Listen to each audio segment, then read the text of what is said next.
Buen día a todos. Yo soy Natalie Unterstel de Brasil y con mucho gusto que estoy con ustedes hoy para esta sesión de adaptación al cambio climático. Muy bien, yo quiero presentar el tema de adaptación compartiendo con ustedes la historia de un amigo que se llama Juan. Juan es de Guatemala y es un granjero de café, un coffee farmer. Y él sabe que el cambio climático tendrá efectos negativos en los productores de café de Centroamérica y de otras regiones. En particular en Guatemala, los huracanes y la sequía ya tienen efectos negativos sobre el cultivo del café y por ejemplo, en 2015 a 2016 fue el año más seco en la memoria reciente de las personas en Guatemala. Y desafortunadamente el café ya no es adecuado para gente como Juan. Esta gente tiene muy pocas opciones de sobrevivir. Las opciones que hoy son disponibles son de migración para realizar trabajos estacionales que en general están mal pagados o intentar entrar en otros países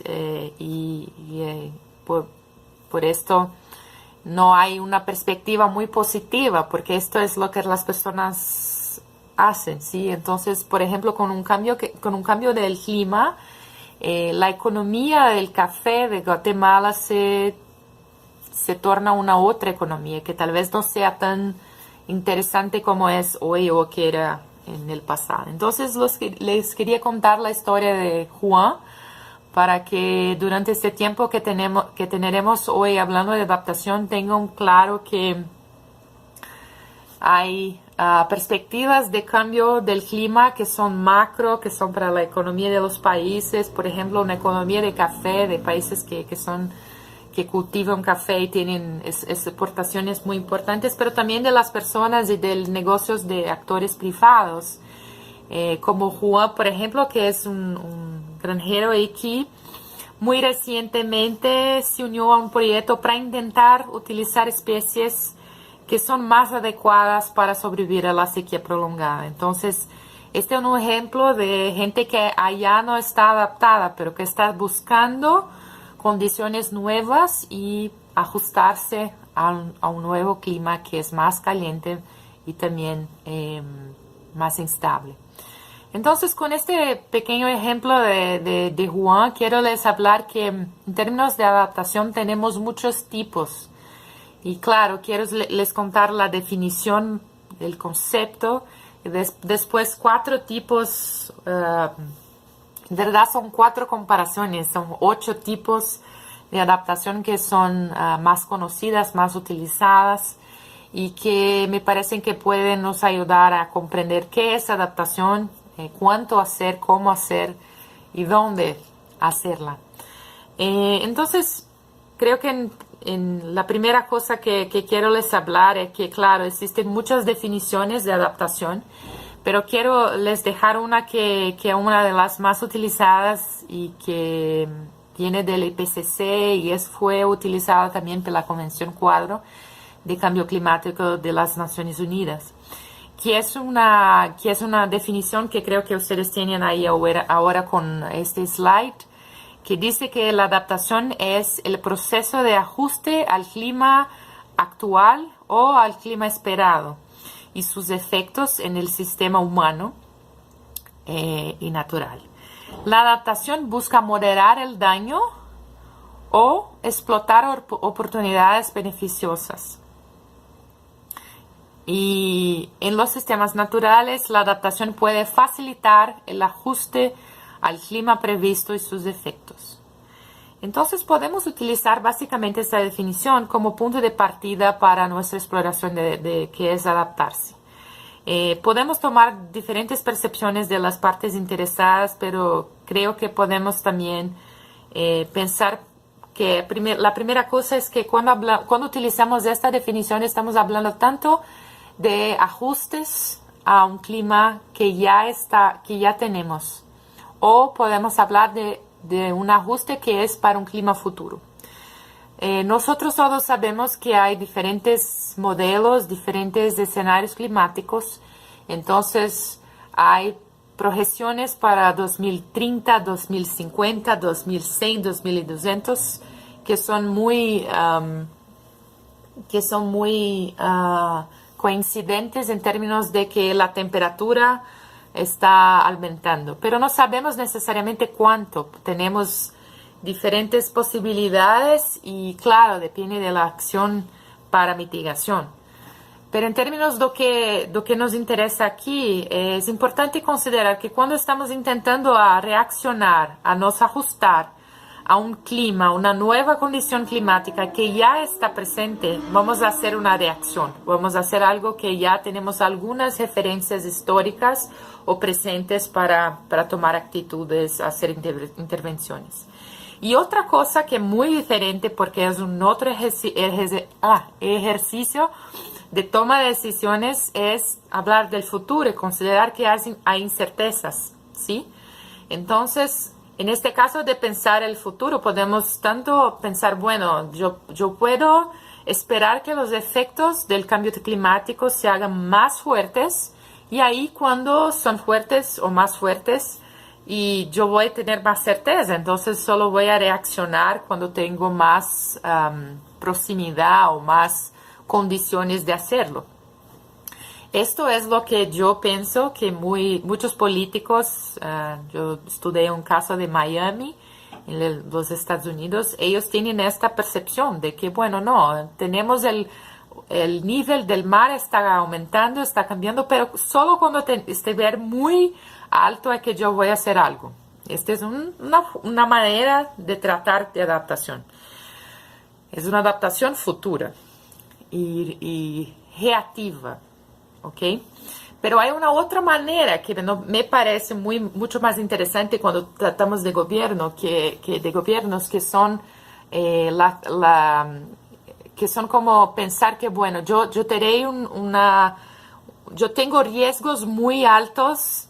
Si yo no hago nada, solo espero que hagamos algo en el futuro. Eso es especialmente importante en caso de escasez hídrica y, por ejemplo, de abastecimiento de ciudades como São Paulo, que hace 2 años tuvimos un problema, ¿no? Un problema de esto.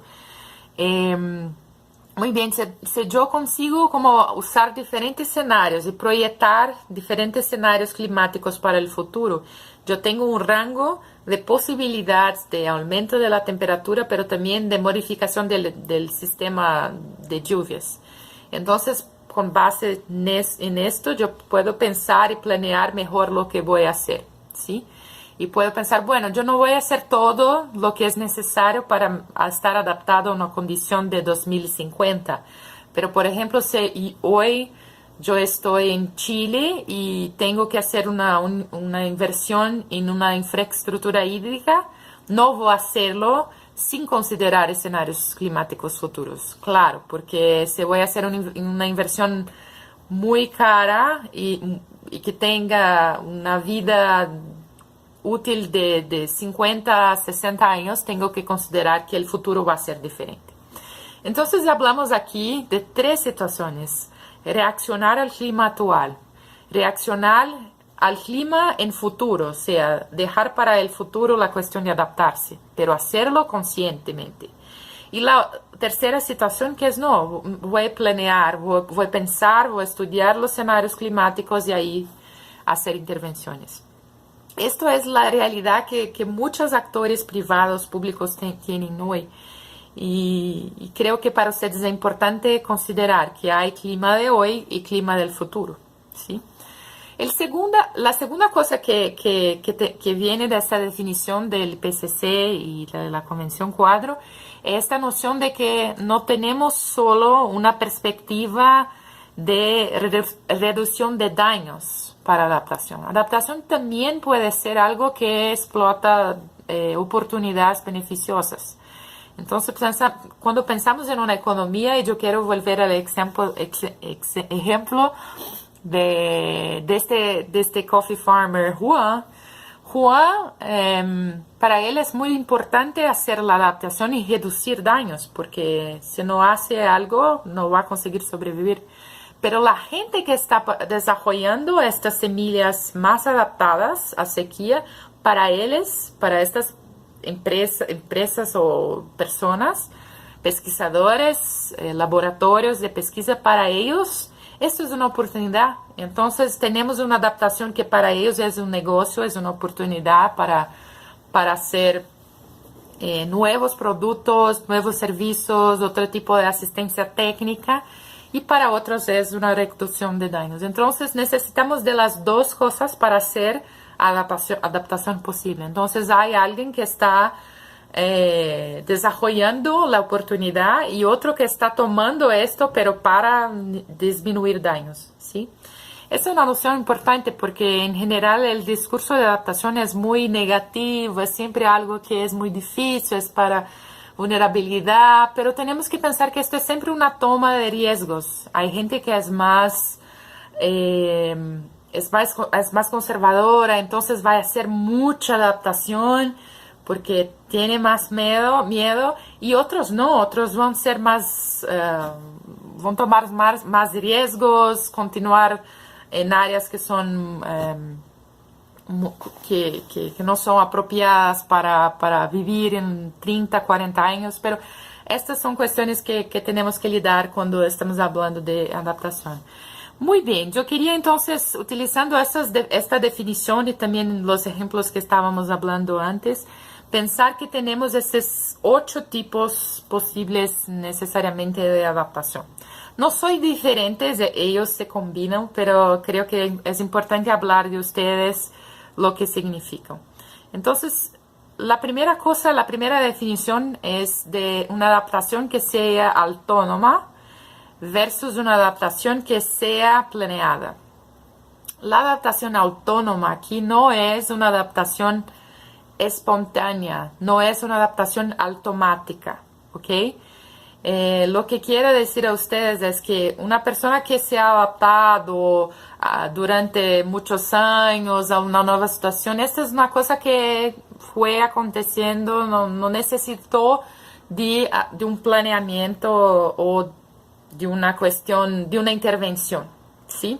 Entonces, me parece, por ejemplo, el ejemplo de la ciudad de São Paulo, en Brasil, donde durante los últimos 100 años la ciudad tuvo un aumento de 3,5 grados de temperatura, porque hubo la talla de los bosques todos del estado de São Paulo prácticamente. Entonces, no solo por esto, también por urbanización, pero São Paulo ha vivido un periodo de un cambio extremo de temperatura, pero fue muy lento, muy gradual. Entonces, lo que me parece es que las personas se adaptaron, pero no es una adaptación al cambio climático como nosotros queremos hablar aquí. Fue una adaptación casi natural o espontánea que pasó, ¿sí? Muy bien, muchas cosas cambiaron, pero no cambiaron con un esfuerzo estructurado. Entonces, dejamos esto de lado, y cuando hablamos de adaptación autónoma es que un agente privado va a hacer una adaptación, va a hacer un ajuste al clima actual o esperado, porque tiene motivación propia. Entonces produce adaptación sin ninguna intervención del gobierno. No necesita de un proceso de coordinación de políticas para hacerlo, simplemente necesita para su modelo de negocio, ¿ok? Entonces, el ejemplo de Juan, Coffee Farmer, ellos tiene que hacerlo, quiere hacer, independiente de una acción de gobierno, porque quiere continuar con sus pequeñas haciendas de café, ¿ok? Y entonces hay esa distinción entre la motivación pública y privada también. Cuando tenemos una adaptación autónoma, es autónomo, la persona va a hacer porque quieres hacer, Y la adaptación planeada es cuando tenemos un actor planeando, haciendo la cosa muy preparada. Entonces ahí también hay este papel, este rol de los diferentes actores. Cuando hablamos de adaptación privada, tenemos esta motivación privada. Cuando hablamos de adaptación pública, estamos hablando mucho más del bienestar de la sociedad y no de una persona o de una familia, ¿ok? Y, por ejemplo, entonces ya tenemos 4 definiciones: público, autónoma y planeada, pública y privada, ¿ok? La otra parte que creo que es importante hablar es lo que llamamos de upside y downside. ¿Qué es esto? Bueno, cuando tenemos en cuenta la perspectiva de reducción de daños, en general hablamos de ese upside. Entonces estamos hablando de una construcción, por ejemplo, de una infraestructura resiliente porque queremos reducir los daños. Entonces estamos haciendo del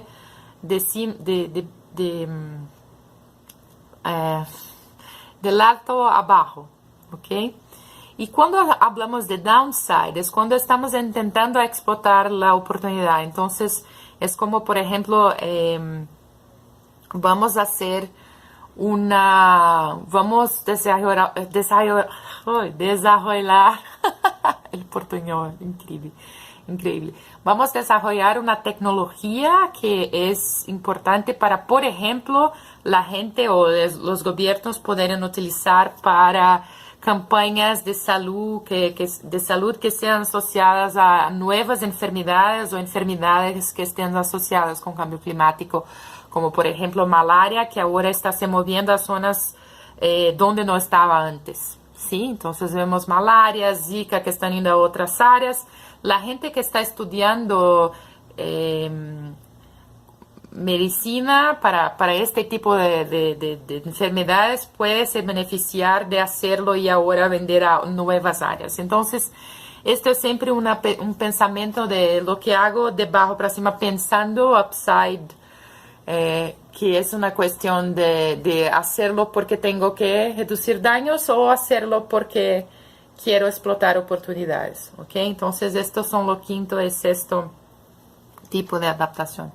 Y finalmente, podemos hablar también de una otra cuestión que mucha gente piensa, por ejemplo, en adaptación como algo que es lo que llamamos en inglés de standalone. Entonces es una cosa muy grande, eso es la motivación principal de una iniciativa, de una actividad, de una política, un proyecto de adaptación. Entonces, por ejemplo, vamos a pensar de nuevo en Coffee Farmers en Guatemala. Si hay un proyecto para desarrollar semillas más resistentes a sequía, esto es un proyecto de adaptación. Están haciendo por esa razón y hay una motivación específica. Pero una otra cuestión sería, por ejemplo, una construcción de una infraestructura de transporte. Va a hacerlo, tiene un proyecto que es muy largo, que tiene muchas cosas, pero cuando va a considerar escenarios climáticos para hacerlo, está considerando la dimensión de adaptación. En este caso decimos que es una parte, es un elemento de proyectos, entonces no es el todo. ¿Por qué esto es importante? ¿Por qué hablar de esa separabilidad es importante? Porque cuando planeamos proyectos, cuando pensamos en adaptación, tenemos que tener claridad sobre si estamos hablando con un financiador, por ejemplo, si hay una propuesta de algo que es muy directamente asociado a la adaptación o si es solo algo que estoy incorporando. Entonces, generalmente, los dos tipos de adaptación son complementares, coexisten, pero en términos de financiamiento son muy diferentes, ¿ok? Bueno, estos son los principales tipos de adaptación. Yo podría ahora tratar de ejemplos para cada uno, más y más ejemplos.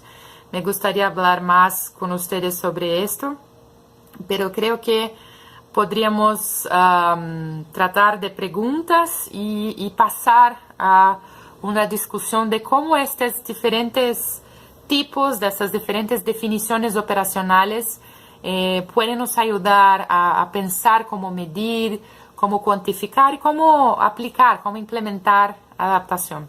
Un último punto que yo gustaría de hablar con ustedes es que en los últimos años el programa de las Naciones Unidas para Ambiente, el PNUMA, y también otras agencias de la ONU están hablando mucho de una brecha de adaptación, una adaptation gap. Y yo solo quería decirles muy brevemente ¿qué es esto? Esto es que se entiende que nosotros todos, el planeta, las sociedades del mundo, nosotros deberíamos tener un reto de adaptación. Entonces pensar que, bueno, tenemos que hacer mucha adaptación, pero ¿cuánto esto va a costar? Y la brecha de adaptación sería, bueno, ¿cuál es este reto que nosotros no tenemos ainda? Pero ¿cuál sería la necesidad de adaptación en el mundo vis-a-vis lo que tenemos hecho o lo que estamos haciendo ahora? Y claro, si sabemos cuál es este reto de adaptación, podemos pensar, bueno, ¿cuánto precisamos de recursos? ¿Cuánto de financiamiento? ¿Cuánto de tecnología? ¿Cuánto de transferencia tecnológica? Y todo más. No sabemos, es muy complicado cuantificar esto, pensar, bueno, ¿cuánto es que necesitamos?